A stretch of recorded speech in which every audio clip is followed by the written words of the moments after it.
not make the entirety of us marriage. Yes, that when a woman gets old and she's not married, she'll start regretting all the guys she don't marry, and she'll start feeling unhappy and shy that, oh, why did I marry this person? And welcome to another vlog on this channel. I think I look quite serious the way I look, the way I start. But you can really see the topic. Omo, 2024. Ah, if there's anybody that's holding the calendar, or let's say if they told you that this year is deadline to get married, please let us know. Maybe some of us will try and do something about it. But since 2024 started, marriages here and there. And I want to say it's so beautiful to see. It's so nice to see people getting married. At least I don't know them all, but just that joy, seeing people happy, um, getting married is so fine. And it's a beautiful thing. Marriage is a beautiful thing. And just like it's like an expression of love that people have amongst themselves, and they're able to share it. And for the rest of us, Pastor Nat said we should stop saying God when, but God thanks. Yes. However, today I'm going to be sharing a little bit on, what my perception of marriage has currently is as a single person, and just how I generally feel about marriage. Not because what I'm going to say is going to change the whole world, or it's like an important document, but I'm not saying it's not important, because there may be people like me who can relate to what I'm sharing. And I think the mindset that God has been guiding me into is one of the healthiest that I've ever thought of course.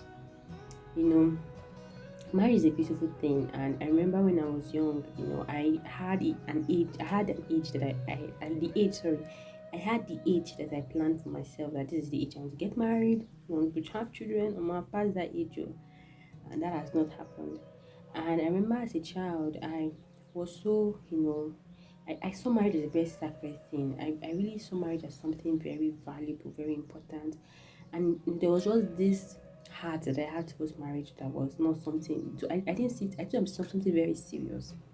So even while I was in secondary school, I never really encouraged the idea of dating somebody for fun, or being in a relationship just for fun. It has always been like, for me, if getting into a relationship is something that I have an idea towards marriage, something that is purposeful in that regard. And as I got older, and as I began to meet people that desired such a thing with me, and different situations led that, okay, that was not working out. I i i realized that one of the things that made me very, very intentional, even in those stages, was I always wanted to know if this was God's will for me. And as I've grown older and I look back at those experiences, I can actually feel so peaceful with myself currently. Because I remember, while growing up, one of the scary things that we used to hear is that, when a woman gets old and she's not married, she'll start regretting all the guys she don't marry, and she'll start feeling unhappy and shy that, oh, why did I marry this person? For me, it's not like that. So I am very, very happy.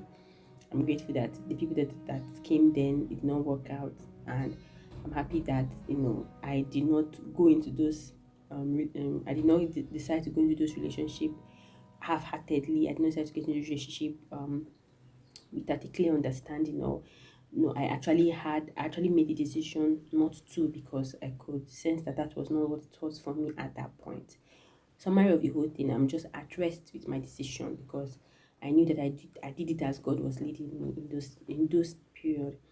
And sometimes when I think back, and I'm like, you know if I had probably gone into those relationships that would have ended in marriage at that time, I'm wondering if I would have felt content, because I possibly would have not entered it with a full heart, with a sincere heart.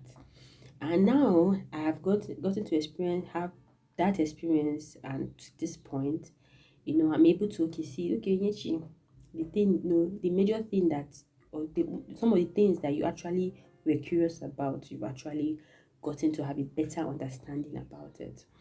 And like I said, even though, yes, I've had this desire for a very long time, and I remember, and at some point, I have also found myself, beginning to idolize the desire of marriage. And I've had at several points in my life, God, calling me back and like, girl, this your desire is actually taking your place for, taking my place in your life. It's beginning to compete with your position. I begin with my position in your life. I began to see that I became so consumed with the thought and the idea, and at some point, it's not really giving me I was not able to actually focus on pursuing what God had asked me to do. And this is truth. Marriage is a part of the purpose that God has for a man or a woman. It's not the soul, it's not the complete purpose of a man or a woman. Now, in the Bible always talked good about marriage. Marriage was conceived by God, it is blessed by God, it is honored by God, and so God is pro marriage. And but then God did not make the entirety of us marriage. He made us to be a contributor to marriage in order to, make his kingdom known, in order to create a family unit that adds to the world. When God gave Eve to Adam, he gave Eve to Adam in order that they will multiply in the earth and that they will take care of the earth. So marriage is meant to be a contributor to the society and not a subtraction to the society. Therefore, the man and woman getting into marriage should be people that are willing to create a capacity for what they are building. And for every marriage, at least most marriages, there's a desire to have children. So marriage is meant to also create a good environment for children to be born and grow in a healthy environment, in a good way, so they can actually be good contributors to the society.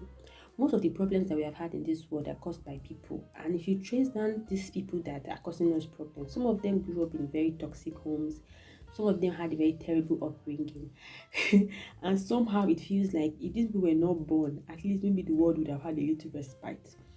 But majority of the problem we are facing on this earth are stemming from people who most of the time did not have a healthy life and a healthy family background. And then we also see people who have actually contributed a lot to society, and some of them, at least to a good number, when you trace back where they grew up, family they grew up from, you see that they were core family values, good family environment that actually encouraged them to contribute to society. What am I saying? Family is a unit of the society, and therefore God is very intentional about marriage.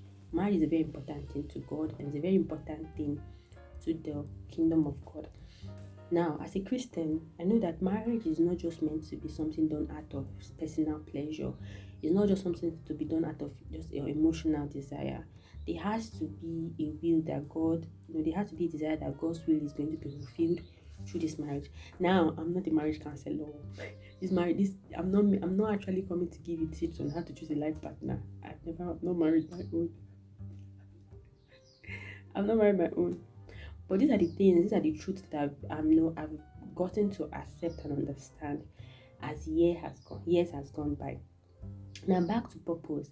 I've come to understand that being a person, being a believer, there's a purpose that God has placed in me that I'm supposed to contribute to in marriage. So marriage is not what to actually complete me. It's not what to fulfill me. It's not what will make me feel like I'm fulfilled in this world. If I don't feel complete, if I don't feel fulfilled as a person, there's not something I'm pursuing. I may go into marriage and I may still carry that mindset still into marriage.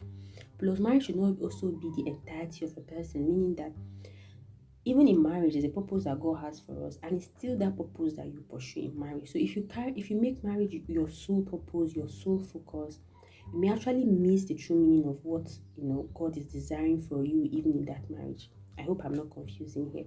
Now, let me give an example. I'm going to give an example of three groups of people that I value so much as a Christian, that they have been influential in my Christian walk.